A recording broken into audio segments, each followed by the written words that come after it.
Kryetari i Partisë Demokratike Sali Berisha, pas humbjes në zgjedhjet e 11 majit, zhvilloi mbrëmjen e së mërkurës një mbledhje me drejtuesit politik në Qarqe. Një falënderim për gjithë strukturat e angazhuara në këtë proces,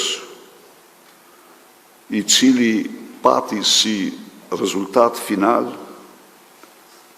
plaçkitjen, grabitjen më të madhe të votës në historinë 33 vjeçare të pluralizmit politik shqiptar. Në këto zgjedhje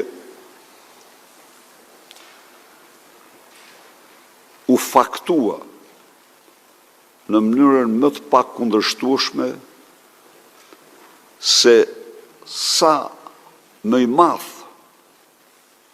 vjedhja dhe korrupsioni, aq më shumë ato shndrohen në votë dhe pas tyre vota në krim. Pra, rrethi vicioz i krijuar në këtë narkoshtet, që krimi shndrohet në votë dhe vota shndrohet në krim, pati në këto zgjedhje proporcione të papara ndonjëherë më parë.